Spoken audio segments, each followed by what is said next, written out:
marionnettes au théâtre de Galafroni. C'est d'abord trois personnes qui travaillent ensemble depuis 40 ans et qui se sont entourées au fil des années de collaborateurs dont certains sont là depuis très longtemps. Et parmi les gens qu'on a rencontrés au cours de ce parcours, il y a quelque chose, j'imagine que c'est entre 20 et 25 ans, il y a Natasha Belova. Natasha, elle est russe, elle est costumière et scénographe, entre autres. Et depuis une dizaine ou une quinzaine d'années, elle s'est spécialisée dans la fabrication de marionnettes.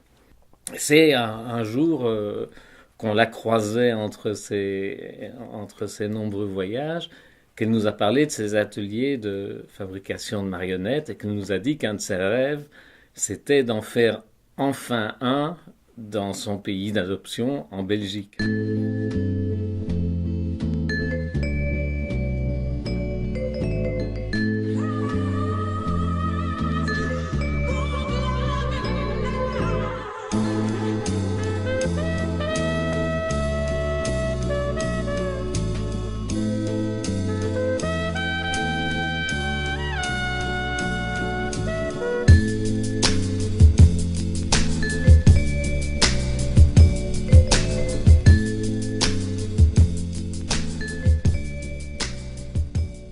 Tout le monde vient avec leur projet. Tout le monde vient avec un projet qui est dans les différents stades de développement.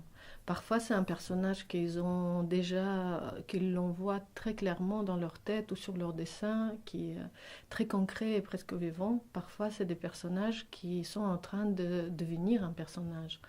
Donc, le premier temps d'atelier, c'est concrétiser cette image qu'il veut qu'elle soit née ici dans cet atelier pendant une période de construction. Quand sculpture est terminée, ça veut dire que leur personnage, ce serait ça. Mais le personnage, le trait, le caractère presque, il va être déjà visible en terre glaise. Et puis, il y a un travail assez technique de couvrir cette argile avec le thermoplastique, voilà, qui est un moment d'un côté fragile parce qu'on peut abîmer les sculptures qu'on a fait, mais si on considère que c'est aussi la partie de sculpturale, on peut aussi le rendre un peu plus fin, plus subtil, on peut affiner les traits. Ce qui est important, c'est pas perdre ce qu'on a déjà reconnu dans le personnage. Donc si on reconnaît un certain regard, une certaine expression, il faut juste le affiner et pas le bousiller dans des couches et des couches de plastique qu'on applique. On l'allège et elle devient complètement indépendante. C'est la tête de marionnette.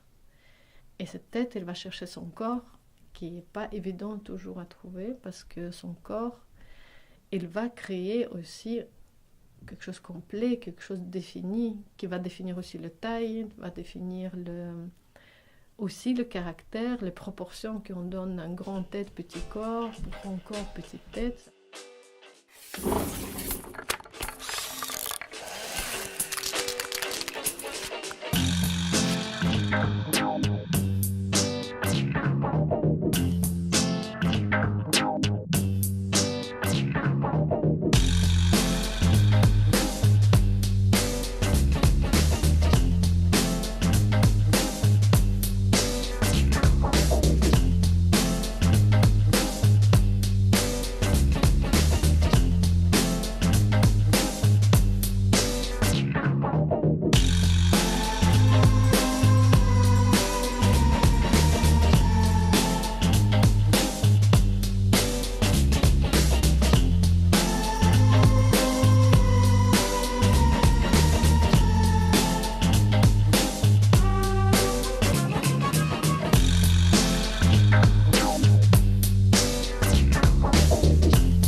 la genèse du projet, en fait, au départ, c'est plutôt... c'est une idée que Natacha a amenée et questionnée en fait, au sein de la compagnie Entrée de Secours avec Michel et Noémie. Et ils avaient envie d'expérimenter ce genre de projet en Belgique. Donc le travail que nous on fait ici, c'est un travail qui est d'abord technique, c'est-à-dire qu'on apprend avec toutes les personnes qui participent au stage à donner vie à la marionnette. Et ça, les premiers pas sont des pas très techniques qui concernent le regard de la marionnette, le regard du marionnettiste, la manière de donner une certaine physicalité à la marionnette, que ce ne soit pas un porte-manteau sur lequel on a déposé un vêtement, comment on va la faire parler, etc., etc. Ce que la marionnette vit, ça passe par nous, d'abord. Et cette chose-là, on la vit complètement. Mais on doit réagir aussi à cette chose-là. Donc c'est comme s'il y avait deux personnes à l'intérieur de soi. Et c'est très amusant, en fait, aussi. Et c'est vrai que c'est un des points presque ultimes de la dissociation. C'est de se laisser surprendre par ce qui se passe avec la marionnette. Ça, c'est le moment où on commence à véritablement jouer avec la marionnette, le moment où on est vraiment à deux, c'est quand la marionnette réalise aussi des choses que je n'attendais pas parce que ce changement d'axe raconte autre chose que je croyais en fait, et que je le vois, que je l'accepte et que je l'intègre dans mon jeu.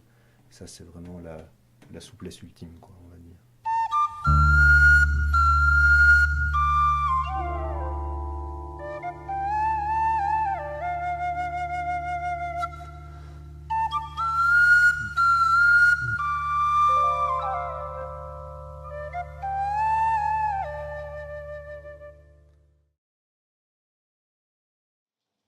Une fois que ces choses-là ont été traversées, on commence à travailler sur la dissociation, qui est un travail différent dans lequel le marionnettiste va exister en tant que comédien. Et donc là, on aborde aussi des questions de jeu.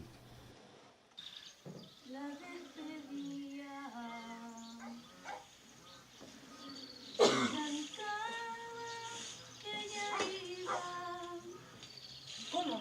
¿Todavía no terminaste, María Silvestre? ¡Apúrate! A decirle que no cante, que mi corazón latía. ¡Lava!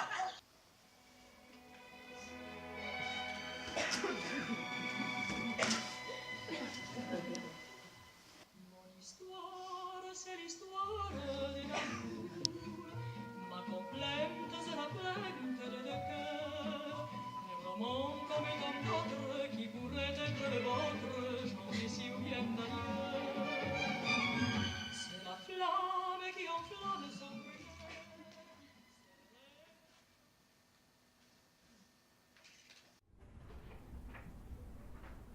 Souvent, quand on fait première fois une marionnette, souvent on parle de notre propre morphologie et on fait ça de façon souvent inconsciente parce que c'est ça qu'on voit le plus souvent dans le miroir, c'est ça qu'on a l'habitude de toucher ou sentir. Et c'est là qu'on voit qu'on projette les autres physionomies à travers de notre propre visage.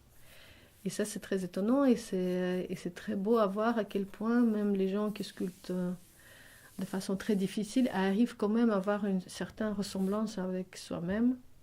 Et puis, il peut le dévier vers un autre personnage, mais il passe par cette étape-là qui est très personnelle.